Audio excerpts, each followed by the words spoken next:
Хөмсөг ноёд татагтай. За зодлоод би ингэж ярихгүй гэж. Зүгээр. Ингүүл арай яах бах. Та бүхэн бас ядарч байгаа бах. Түрүү Хатанбаатар огш хэллээ бас нэг комеди гэд те ганцаарчлсан ярианы хошин урлаг гэд энэ болохоор нөө дуулж чаддгүй, бүжгэлж чаддгүй хүмүүсийн одоо үлдсэн ганц хийж чадах юм байдаг. Тийм байдаг шүү. Тэгээд энэ яг ур чадвар бас ингээд багшлах ур чадвартаа бас хослоод олон хүмүүст хүрээд явж байна. Миний кейс дээр гэвэл тэгээд энэ талаараа та бүхэнд би хитэн товч тодорхой мессежүүдийг хүргэе гэж бодлоо. За яг үнэ хэлэхэд би багшлах тийм бакалаврын зэрэг энэ төр байхгүй. Би өөрөө нисхийн инженерийн мэргэжилтэй Америкийн нэгдсэн улсын Канзасын их сургууль гэдэг сургуульд 5 жил төгссөн. Тэгвэл Америкийн талын тэтгэлэгтэй 100% төгссөн шүү. Бас нөгөө яагүй шүү. Ээж аавынхаа юм умаар яваагүй. Тэгэд энэ маань бас цаана нэг бяцхан түүхтэй байгаамаа. Нийтдээ би 5 жил Америкт сурсан. Ээж аваасаа сургалтын төлбөрт мөнгө аваагүй. Нэг 150 мянга орчим долларын тэтгэлэгтэй явсан. Тэгэд миний яг араас яг манай сургуулийн дунд сургуулийг төгссөн дахиад 3 4 хүүхэд яг надтай адилхан тэтгэлгээр араас маань явсан. Бүгдээрээ одоо гоё ажилтай. Нэг нь одоо сая би Нью-Йоркт уулзах гээд уулзах чадахгүй ирлээ. Хөрөнгө оруулалтын айгүй том фирмд ажиллаж байна гэд тэгж байна. За би болохоор нийслэлийн 11-р сургуулийг төгссөн. Намайг төгсгүүд 500 гаруй сурагчтай физик математикийн сургууль гээд би дунд сургуулаа төгсөхдөө нэгч одоо хүрэл медальч, дүүргийн хүрэл медальч авч үзээгүй. 10 төгссөн аттестатн дээр маань 5 B дүн байдаг, 1 C дүн байдаг. Тэгээ яг л одоо дундаж тийм сурагч байсан. Гэхдээ би яг төгссөнийхаа дараа 1 жил завсарлаад англи хэлээ их шаргуу бэлдсэн. 1-р сургуулийн уртталт нэг ихчийн ажилуулдаг нэг 2 багштай жижигхэн сургалтын төвд TOEFL SAT-ийн шалгалтанд бэлддэг байсан. Тэгээ ер нь бол нэг ийм тоо байгаа штэ. Та бүхэн бас санал нийлэх бах. Хүүхдүүд 12 нас хүртлээр их хэлэн дархлаа суугаагүй байдаг болохоор их хэлээ мартаад оронд нь гадаад хэлийг төгс сурч чаддаг. Харин 12-оос 16 наснда их хэлэн дархлаатай сайн мөртлөө гадаад хэлийг дахиад төгс сурч чаддаг. 16-аас хойш настай хүүхдүүд гадаад хэлийг бүр төгс сурахад бол за хэцүү. Гэхдээ бол яг ус цасч болно. Гэхдээ яаж хийж байгаа зовж л сурдаг гэдэг юм бол байгаа тий. Би болохоор 17 наснаас эхлээд англи хэллийг яг шамдан суралцсан учраас яг зовж сурсан хүн байгаа юм.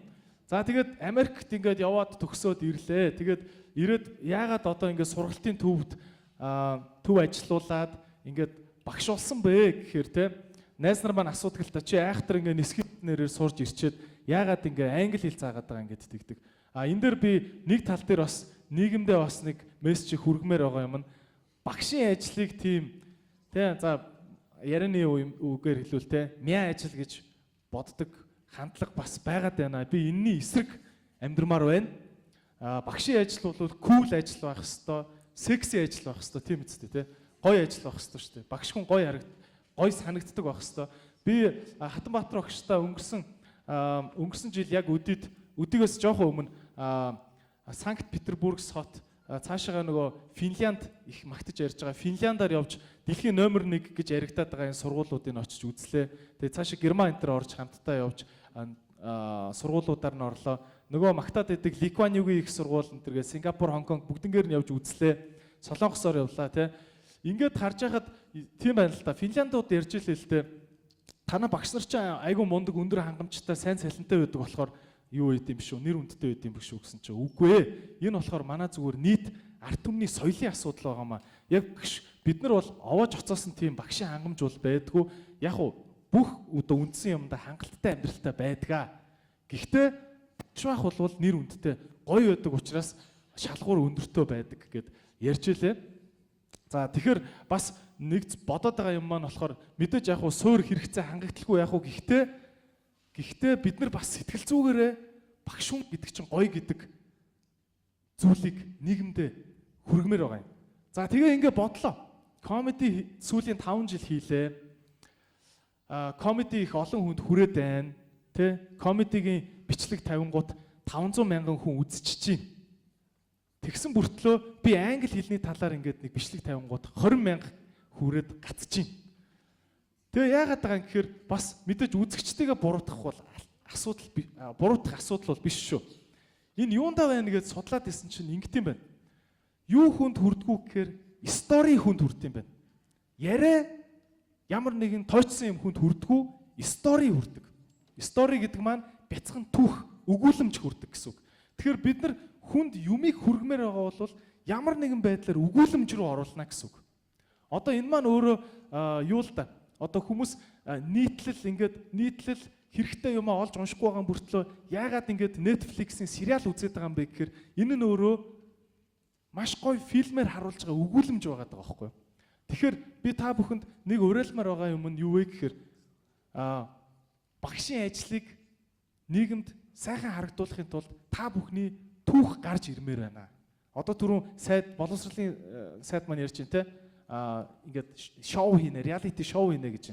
Яг энэ шиг та бүхнээс ямар сонирхолтой түүхүүд байгаа бол, ямар замналууд байгаа бол, ямар сурагч юу хийж байгаа бол гэмээр энэхүү түүхүүдийг аль болох гаргаж ирэхэд анхаараач гэж уриалмаар байна. За хоёр дахь зүйл нь болохоор ер нь ийм байна.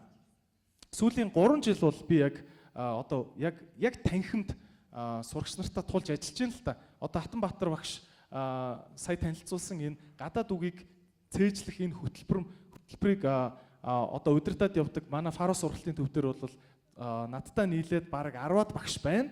Гэхдээ яг миний удирдлага доор сүүлийн 3 жил 4,000 орчим сурагч нар миний ангиар ороод гарлаа. Энэ богино сургалт л та.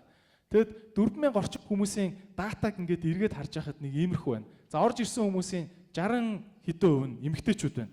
Тэгээ яагаад юм мэдэхгүй эмэгтэйчүүд айгүй их англи хэлэндээ их анхаарч байна. Тэгэхээр бас нэгдэх анхаармаар байгаа юм нь бас энэ эрэгтэй сурагч нартаа жоохон илүү анхаарах хэрэгтэй болов уу гэж надад санагдсан. Монголчуудын бас нэг суурь соёл баг шиг байна л да. Эрэгтэй хөлт өөрийгөө тэгээ учраа олдог гэдэг хандлагатай. За хоёр дахь нэг юм нь орж ирж байгаа сурагч нарын хамгийн том асуудал нь гэхээр мөрөөдөлгүй байна. Мөрөөдөлгүй, дээрэс нь энэ мөрөөдөлтөд хүрэх ямар нэгэн баримжаа байхгүй орж ирж байна. Жишээ нь энэ хүмүүсийн яг хуу ерөнхийн нэг зорилго нь бол англи хэл сурах гэж бодоод байгаа боловч тэрэндээ хүрэх ямар алхмууд байгаа гэдгийг задлж хэлж өгсөн зүйл байхгүй болохоор нэг захгүй их далаа руу орж байгаа юм шиг санагдаад ороод нэг 2 3 сэлэнгүүтээ болио эргэлүүгөө явдаг. Иймэрхүү зарчимтай байгаа юм л та. За тэгэхээр ер нь бол та бүхэн бас санал нийлэх байх гэж бодож байна. Нэг хідэн ийм тоо байна. За дэлхийн баг хамгийн олон үгтэй хэл бол англи хэл. Ягаад тэгэхээр англи хэл өөрөө inclusive хэл гэж ярьдаг. Бусад орны бусад хэлүүдийг англичилж өөртөө шингээх асар өндөр чадвартай. Монгол хэл ч гэсэн тийм чадвар их өндөртэй хэллэлтэй. Одоо жишээ нь орос хэлний масло гэдэг үг байхад маслтаа талах гэж хэрэгжилж байна. Тэ масл бол баг монгол үг болсон шүү дээ одоо. Тэ энэ шиг англи хэл гадаад бусад хэлнийхээ үгийг айгүйх өөртөө сорж наалтуулдаг хэл юм байна. Одоо энэ англи хэллийг хэлний энэ Oxford Dictionary гэдэг байгаа. Энд албан ёсоор жил болгон асар олон үгнүүдийг англи үгээр шинээр бүртгэж шингээж авч байна. Монгол хэл ч гэсэн тэгээсэ гэж хүсэж байгаа. Тэгэхээр ер нь бол англи хэлийг бараг сая орчим үгтэй хэл гэж яриад байгаа. Харин одоо жишээ нь Харвардын утга зохиолын ангийг төгсөж байгаа оюутан бол 150,000 орчим үгийг чөлөөтэй ерөөхдөө ойлгоод нэвтрэлцээд хэрэгжилж чадчихна. Бидний одоо яриад байгаа англи хэлээр ус цас гэж ярьж байгаа хүн болвол ойролцоогоор нэг 20,000 орчим үгэн дээр л ус цас байна. 20,000 орчим үгийг маш сайн мэдчихэв. Ер нь англи хэлээр чөлөөтэй ярьдаг болохоор хэд болдог вэ гэхээр 10,000 үг байна. За тэгэхээр 10,000 үгний баялагтай хүн болвол ямар ч мэргэжлэр хамаагүй бакалаврын зэргийг чөлөөтэй хамгаалж байна. За тэгэхээр энэ бас нэг зорилго үз. Англи хэл сурна гэж яхаар нэг 10,000 үгний босго тавь. За тэгэнгүүт доошоо явж байна. Та бүхэн мэдж байгаа. Одоо юу гэдэг чинь энэ Central Tower-ын доотлын reception-ээс миний нэг юм дататай SIM байгаа очоо авчаарай. Ямар ч хүн ойлгоно шүү дээ, тийм үстэй. Бид нар өөрөө мэддгээч мэддгүү 2,000 үг байна. Улаанбаатарт амьдарч байгаа Facebook хэрэглэдэг хүн болвол чи миний request явуулсан чи өстой confirm хийчихгүй нэрэ их цан гаргачаа өстой хартлан шеэрмээр те. Тэгдэг үстэй. Тэгэхээр бид нар мэддгээч мэддгүү 2,000 үг байна. Тэгэнгүүт яаж болж ийнө вэ гэвэл англи хэлний багш нар маань сурагчдыг өөрсдийнхөө ангийг удирдах явуулахдаа тэртээ тэргүй мэдж байгаа үгнүүдийг айгүйх ашиглаад хэрэглүүлж ивэл бас шинэ үг заах юм дарамтнаас нь аварч болж байна. За тэгэхээр бид бүхэн уушаа 2000 үг мэдж байгаа. За тэгэнгүүт ингэдэм байна л та нэг гадаад очиод ингээ янз бүрийн харбор ажил хийгээд амьдралаа аваа сайхан явцдаг ах эгчнэр байна шүү дээ. Энэ хүмүүс хэдэн үг мэдээд байгаа юм гэхээр ерөөсө 3000 үг л мэдчихэв. Хүн 3000 үгтэй байхад хаач амьдралаа нэг буруу зүйл хазгаа гიშгчихгүй бол аваад явж болчихно.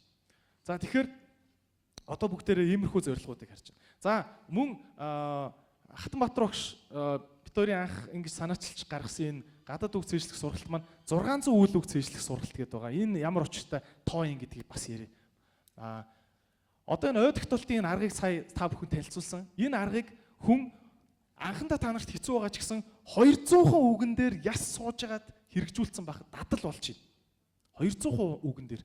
Тийм учраас Хатанбаатар багшийн анхны гаргасан ном нь дотор 200 үгтэй байгаа. За нөгөө сумууд дээр 50% л хангаа явж байхад болдог тийм үү? Тэрэн шиг бид нар юу гэж бодсон бэ гэхээр 200 үгийг нь 2 нуглаад 400 үгийг сайхан заач. Нэг үгт боли талын л сураад гараг. Тэгэхэд ядаж үг цээжлэх таталтай болоод гараг гэдэг утгаараа 400 үг сургалт гэж анх гаргаад сүүлдээ яг нөгөө арга техник маань сургалтын хөтөлбөр маань нарийсаад ирэхээр үр дүн сайжраад хүмүүс 400 амархан байна. Жохон нэмийгээд 600 болгосон ийм түүхтэй. За мөн манай сургалтын хөтөлбөр бол үйл үгийг түрүүнд заадаг. Энэ ямар учиртай юм бэ гэхээр та бүхэн бодоод үзээрэй. Хоёр хүн хоорондоо ярьж байхад юу ч ойлголцохгүй байсан ч гэсэн нөгөө хүнийхээ үгнээс үйл үгийн л бариад авцсан байхад харилцан яриа үргэлжлэх боломжтой байдаг. Нэгт. Тэгэхээр гадаад оронд очиод мэдэртэй дөрвөө татаа тунгааддаг. Тийм учраас ятаж үйл үгийн л барьсан байхад тэр хүнтэй харилцаж чадна. Нэгт. Хоёрт нь орчуулгын техникийг та бүхэн задлаад харах юм бол ямар ч орчуулгын техник дандаа үйл үгнээсээ эхэлж орчуулдаг. Үйл үгийг барьж авлаа. Хоёр үйл үгтэй байх юм бол холбоо өгүүлбэр юм байна. Аль нь туслах өгүүлбэр юм болоо гэдгийг үйл үгнээс нь шинжилээ. Тийм үү? Үйл үгнээс нь хөөгөө за ямар ч гэсэн ингэсэн юм байна. Хаана ингэсэн, хин ингэсэн, юуг ингэсэн, хизээ ингэсэн гэд бусад мэдээллүүдийг хөөж орчуулдаг. За тийм учраас үйл үгийг л барьж авах нь бас чухал. Дараагийн үйл үг төрүүлж сурах гол чухал зүйл нь юу вэ гэхээр нэр үг бол яах вэ мэдэхгүй байсан ч гэсэн excuse me this finish те болж байна уу? Энэ устдаас ав энийг мэдэхгүй гэж болно шүү. Гэхдээ ихэнх нэр үгүүдийг гар уруугаараа заагаад хүнд харуулж болдог. Болохгүй бол зураад харуулж болдог. Харин үйл үг өөрөө бийгүй учраас хүнд ойлгуулж татаа тунгаадахад хамгийн хэцүү байдаг. За тэгэхээр үйл үгнүүдийг төрүүлж түүж заадаг. Одоо манай нэг ийм туршлага байна. Та бүхэн бас туршаад үзээрэй гэж хүсэх байна. За тэгээд миний яриаг бол би товчхон байлгая гэж бодож байна. Гэхдээ яг бас ийм жоохон албаны юм дээр арай комеди явчмааргүй байна л да тий. Тэгтээ ер нь та бүхэнд те. За.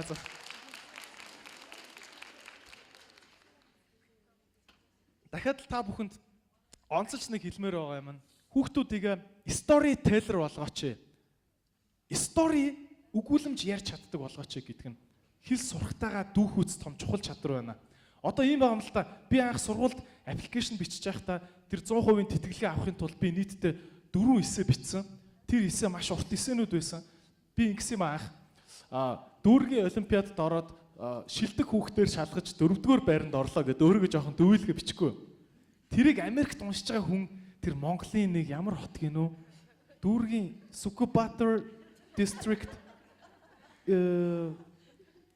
honor student тэр хүнд сэтгэлд нь юу ч хүрэхгүй байхгүй. Би анх ийм эссе бичээд очсон. Манай ээж надад засч өгч ирсэн. Үгүй ээ минийхөө ингэдэггүй маа. Наад хүн чинь ерөөсө сэтгэлд нь буухгүй шүү дээ. Чи оронд нь ингэ бичлээ. Манайх хотын захад амьдардаг. 2 өрөө байранд тавуулан амьдардаг. Би манай сургууль айгүй олон сурагчтай учраас орой ээлжээр сурдаг. Улаанбаатарт шөндөө өвөлдөө 35 хим хүртэл хүүтэрдэг. Намайг 5 цагийн хичээлээ тарахад хав арахгүй болсон байдаг. Би автобусаар 2 дамжиж гэртээ харьдаг. Тэгсэн ч гэсэн би гүрийж хагаад хичээлийнхаа дараа TOEFL-ийнхаа давталханд явдаг ийм хүүхэд байна.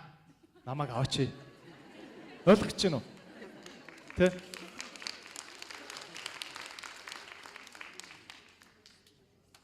Тэгэхээр таны сурагч ямар мундаг англи хэлний үг мэддэг байх нь албагүй, хамаагүй. Зүгээр л өөрийгөө дэлхийн нийтэд ойлгомжтой ярьж чаддаг хүүхэд байх нь хамгийн чухал байна. За одоо би өнгөрсөн жил өөрийгөө хэл устдсан болов гэж бас бодсон. бас үгүй бэлээ. Та бүхэн бас өөрсдөө хэл устдаа л гэж бодож байгаа байлгүй.